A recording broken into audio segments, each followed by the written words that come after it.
What is up, guys? Welcome back to the channel. First of all, thank you guys very much for your patience. I have not dropped a video in frickin' months. I've had several people reach out to me on Instagram and whatnot and asking me, when's the next video gonna drop? When are you gonna do the next video? Well, the answer is now. Now is when I'm dropping my next video. Right now. You're watching it. So I apologize for not putting videos out for the past few months, but I'm starting back up right now with the video you're watching, and I hope to bring you guys more content this year. And I have a couple things in the works that if they work out, I'm pretty excited for, and I'm definitely going to film them for the channel. I'm going to go ahead and stop real quick and give a shout out to my friend Sophie at Women in Wheels. Basically, they promote women in drag racing and motorsports in general, and Sophie decided to make me a custom Harlequin colored Women in Wheels sticker. Now I got a handful of these smaller circle ones, and I got a bigger one that I actually put on my camera case for 1320, and this one is going on the door.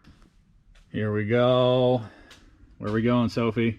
Where are we going? Women in Wheels. Whoa, bam, right there.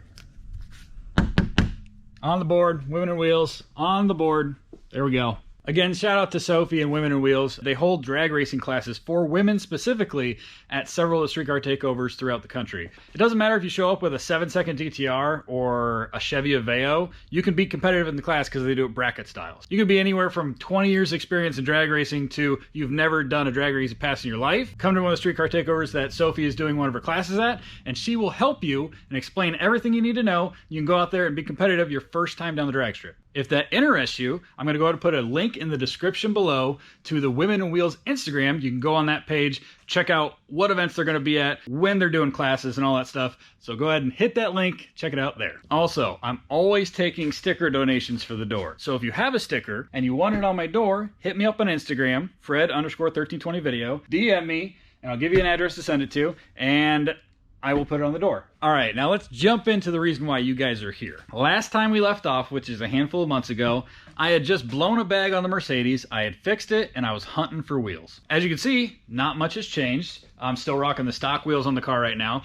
and I debated for a little while whether I want to do kind of a newer style wheel that I could just hit up road for them, spend $1,000 and put wheels on the car, or do I want to find something more period correct, a little older, and I decided to go that route. I did happen to purchase a set of wheels this morning that fit that exact bill. There's a twist though. They had to be delivered on a flatbed. That's right, folks. As you already saw in the title, and probably the reason why you clicked the video to begin with, I had to buy an entire car just for the wheels. Without further ado, I'm gonna go ahead and open the garage door. We're gonna take you outside. We're gonna show you the new wheels I got for the wagon, as well as my new car. Suspenseful music, suspenseful music, suspenseful music, suspenseful music, suspenseful music, suspenseful music. There it is. I bought my car's twin. Well, it's got better wheels, blue interior. It doesn't run, pretty rough on the outside. Did I mention it doesn't run? But they're basically identical other than that. Oh yeah, and rust. There is some rust on the car. It's a little bit of an issue.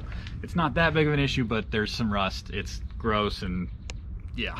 Before we get to the car, I want to talk about the wheels specifically, because I bought the whole car just to get the wheels. There's a story behind the car. I'll get to it in a minute. We're gonna talk about the wheels real quick. Now, what we have here is a staggered setup. They're 18 by 8.5 in the front, 18 by 9.5 in the rear. These are AMG monoblock wheels. You would find them on a S-Class or like a CL class Mercedes. Now the tires look to be in pretty decent condition, like a lot of tread front and rear. A lot of tread, just not a lot of air in really any of them. And judging from the license plate, the last sticker that was updated was 2019, and it's 2022. So I don't think the car's been on the road in 3 years. All right, now that I've shown you guys the car I bought and the wheels I got that are gonna be going on my other wagon, now I'm gonna give you a little bit of a backstory on the car itself.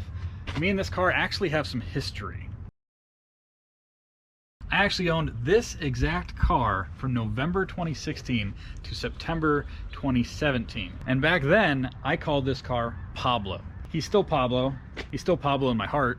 He's just a little beat up, rusty, not clean, doesn't run, needs some help, but this is still Pablo. Now, when I bought Pablo, he was pretty much, I'd call him done. I bought him from my buddy Sean. It was lower than it is now. So it was lowered on these AMG wheels.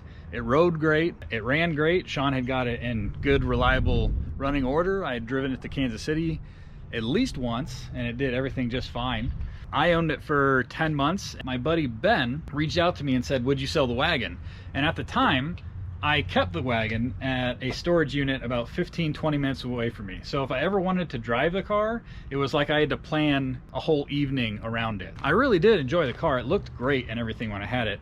But it felt weird when people would say, hey, you know, nice car, nice wheels, blah, blah, blah, because I just bought it like that. And I realized at that point, I don't like buying cars that are done. I don't like doing the bought not built thing.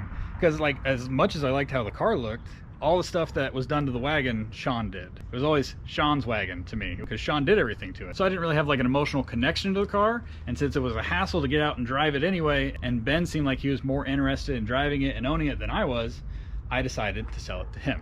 All right, now fast forward to about a month ago when I was looking for a turn indicator light for my bagged wagon. Now those things apparently fall out all the time. I didn't know that, and I lost one on I-80 going down the interstate. Put a feeler out on Instagram. I said, does anybody happen to have a W124 turn indicator? And Ben, the guy that I sold the car to, reached out and said, do you want one off of your old wagon? I thought it was kind of weird that he just offered one part. So I was like, is he parting the thing out? So I responded with, well, what do you want for the whole car? He thought about it for a little bit, shot a price to me, and I was like, well, that's a good deal. All right, that was a month ago. Fast forward to a week ago, I went over to his house to look at the car finally. He tried to get it to fire. It was like 17 degrees out. The thing wasn't having it. So unfortunately, we couldn't get it to run or drive, but we agreed to a price. I took a tow truck over there this morning, picked it up, brought it over here, and this is where it's gonna sit in my driveway till at least I get the wheels off of it.